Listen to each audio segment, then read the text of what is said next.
sevgili arkadaşlar. Sss, sss. Bir ses duyuyorum. Sss. Merhaba yılan kardeş. Merhaba Şirine kardeş. Sss. Hoş geldin. Neden geldin sevgili yılan kardeş? Bugün harfini öğretecekmişsin. Benim gibi kıvrılan, bükülen bir ses diye geldim. Sana yardımcı olmak istedim. Hoş geldin. Seni çok sevdim. Bizi insanlar genelde sevmiyorlar sevgili Şirine kardeş. Çünkü bizden korkuyorlar. Ama biz doğal hayatımızda rahat bırakılırsak kimseye zarar vermeyiz. Biliyorum sevgili yılan kardeş. İstersen şöyle omzuma gel. İşte tamam. Birlikte sunalım bugün seninle. Harika olur sevgili kardeş. İşte yeni sesimiz. Gelsin bakalım. İşte bu küçük yazılışı. Bu da büyük yazılışı. Yılanlar gibi kıvrılıp bükülüyor değil mi sevgili arkadaşlar? Hadi hecelerimizi okuyalım. Os, is, ıs, es,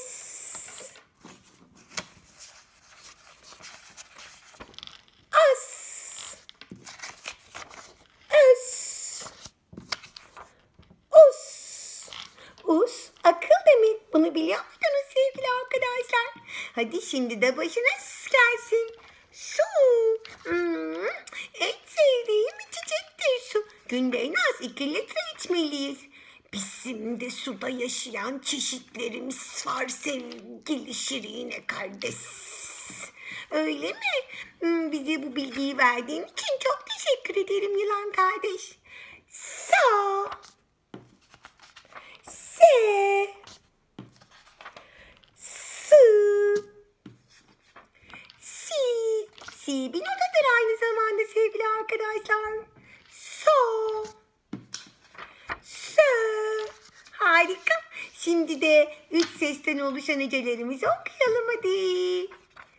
Sol, sol. Sağımız ve solumuz sevgili arkadaşlar. Sol. Sar, sar. İl, sil. İnsin. İsiz. Gökyüzündeki bulutların alçalarak yeryüzüne inmesidir sis. Sis olunca çok zor görüş alanımız olur sevgili arkadaşlar. S, at, sat.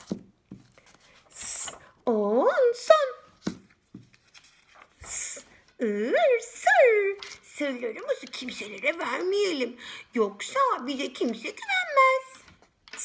Öksük. As, kas. Kaslarımız vücudumuzu kemiklerimizle birlikte olup ayakta tutar. Kaslarımızın güçlü olması için bol bol protein yiyelim. Protein içinde et, süt, balık, tavuk tüketmeliyiz sevgili arkadaşlar. Yumurtayı da sakın unutmayalım. Us, kus. Is, kıs.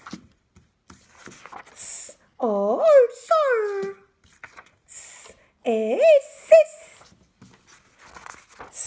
El, sel. Ser. Eksik. Sen. Etset. Şimdi de yeni sözcükler oluşturup okumaya ne dersiniz sevgili arkadaşlar? Hadi gelsin bakalım. Asır 100 yıldan oluşan döneme asır, 100 yıl denir sevgili arkadaşlar. Bir asır demek tam 100 yıl geçmiş demektir. Kaset. Aslan. Aslan ormanlar kralıdır. Ben tanıyorum sevgili Şirine kardeş. Çok güçlüdür aslan kardeş. Benden de selam söyle. Arkadaşlarımdan da sevgili yılan kardeş. Teras, teras. Kasa, kasa. Arsa, arsa. Ve salatalık. Tam 4 hece okudum. Şimdi de 4 sesten oluşan ama bir defada tek hece olarak okuduklarımızda sıra. Kask, kask. Urs, burs. İrk, sirk. Ers, ters. Lüks, lüks.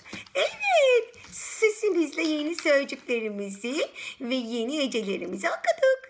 Evde bol bol ses çalışmayı, bol bol okumayı unutmayalım. Doğayı sevelim. Doğadaki bütün canlılara saygı duyalım. Seni sevgili yılan kardeş. Seni ve bütün doğadaki canlıları çok seviyorum. Hoşça kalın.